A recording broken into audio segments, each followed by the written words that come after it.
ഞങ്ങൾക്ക് വിഷുവായിട്ട് ഇന്നൊരു 28 കെട്ടുണ്ട്. അപ്പം അതിൻ്റെ ചടങ്ങിന് പോകാനായിട്ട് ഞങ്ങളിങ്ങനെ ഒരുങ്ങിക്കൊണ്ടിരിക്കുകയാണ്. ഇതാണ് എൻ്റെ വേഷം. ഇനി തനുവുണ്ട്, മനുവേട്ടനുണ്ട്, കുഞ്ഞുണ്ട്. ഞങ്ങളെല്ലാവരും കൂടാണ് പോകുന്നത്.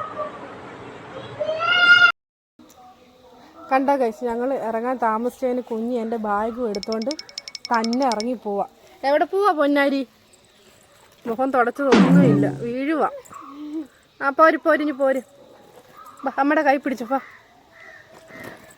ഓ കണ്ടോ, ഞങ്ങളൊന്ന് താമസിച്ച് പോയി 5 മിനിറ്റ്. അത്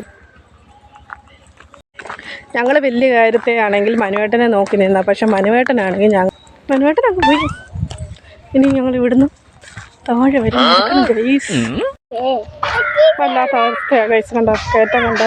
ഇതങ്ങ് ഇറങ്ങി ഞങ്ങൾ താഴെ ചെല്ലണം. എന്ത് കാര്യം. അച്ചേച്ചി തവണ താഴോട്ട് പോയി. അങ്ങനെ ഞങ്ങൾ ചടങ്ങ് നടത്തുന്ന വീട്ടിലെത്തി. അങ്ങനെ അവിടെ നിന്ന് പോസ്റ്റാണ് ഞങ്ങൾ മൊത്തത്തിൽ. ഞാനിതിനകത്തിരുന്ന് തള്ളും. അതിനെല്ലാം ഹലോ ഗൈസ് ഞങ്ങളാരും ഇതുവരെ കഴിച്ചില്ല. വിശന്നിട്ട് ഭയങ്കര വിശപ്പാണ്. കട്ട വെയിറ്റിങ്ങാണ്. ഇപ്പോൾ വിളിക്കുമെന്ന് ഇതുവരെ വിളിച്ചില്ല. കണ്ട മനുവേട്ടൻ്റെ മുഖം കണ്ടാലറിയാം വിശന്നിട്ടിരിക്കും. മനുവേട്ടൻ രാവിലെ പഴകിച്ച് കുടിച്ചു. ഭയങ്കര ചൂടാണ് ഒന്നാമത്തെ കാര്യം. ഞങ്ങൾ രാവിലെ ദോശ കഴിച്ചിട്ട് ഇറങ്ങിയത്. പക്ഷേ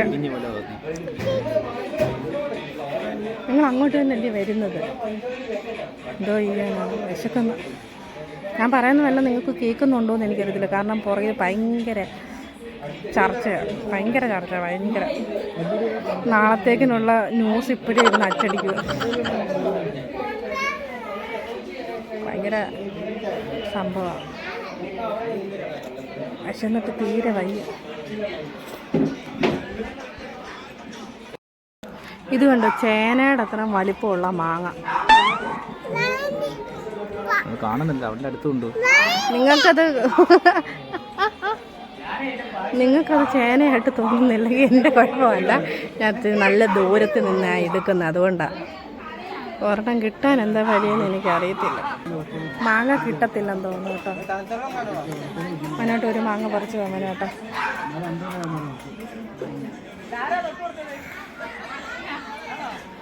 എന്തൊരു ഭർത്താവാണ്. വിശന്നിട്ട് കണ്ണ് പോലും കാണുന്നില്ല ഗൈസ്. എല്ലാം ഒരു മൂടൽ പോലെയാണ് കാണുന്നത്.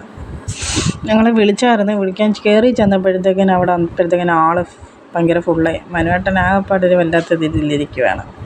ദേഷ്യമൊന്നുമില്ല, വയ്യാൻ വെയിറ്റിംഗ് എന്നും പറഞ്ഞുകൊണ്ട് ജാട ഇട്ടിരിക്കുക. എനിക്കാണെങ്കിൽ തീരെ വയ്യ കേട്ടോ. ഞാനിപ്പോഴങ്ങ് വീഴും. അതുപോലത്തെ അവസ്ഥയാണ് ഞാൻ. വിഷുവായിട്ട് ഇങ്ങനായിപ്പോയി ഇന്ന് ഞങ്ങളുടെ അവസ്ഥ. സാരമില്ല, ഇപ്പം എന്ത് ചെയ്യാൻ പറ്റും. അപ്പോൾ അങ്ങനെ ഞങ്ങൾ അങ്ങോട്ടും ഇങ്ങോട്ടും ആശ്വസിപ്പിച്ചുകൊണ്ടിരിക്കുക. അങ്ങനെ ഇരിക്കുമ്പോഴത്തേന് കുഞ്ഞ് വന്നു. പിന്നെ കുഞ്ഞിക്ക് ഞാൻ എന്തെടുക്കുക, വീഡിയോ എടുക്കുകയെന്ന് ഷമ്മൂന്നൊക്കെ ചോദിച്ചുകൊണ്ട് കാര്യമൊക്കെ പറഞ്ഞുകൊണ്ട് നിന്ന് അവളെപ്പം ഞാൻ കാണിച്ചു കൊടുക്കണം ഞാൻ എന്തും എടുക്കുന്നതെന്ന്. ഒരു പ്ലീസ് പറഞ്ഞു. അതെന്തെങ്കിലും കാര്യം സാധിക്കാൻ മാത്രമേ ഞങ്ങൾ പ്ലീസ് പറയത്തുള്ളൂ. പ്ലീസ് അമ്മച്ചി പ്ലീസ്. എൻ്റെ മോള് വന്നിട്ട് പറയുന്നത് അവളെയും കൂടെ കാണിക്കുന്നുണ്ട്. ഇതുവരെ അവളെ ഞാൻ കാണിച്ചിട്ടില്ല. മുടി കാണിക്കാം. അങ്ങനെ ഞങ്ങൾ അവിടുന്ന് ഫുഡൊക്കെ കഴിച്ചു. ഞങ്ങൾ അവിടുന്ന് ഇറങ്ങി. അങ്ങനെ പോകുന്ന വഴിയാണ്.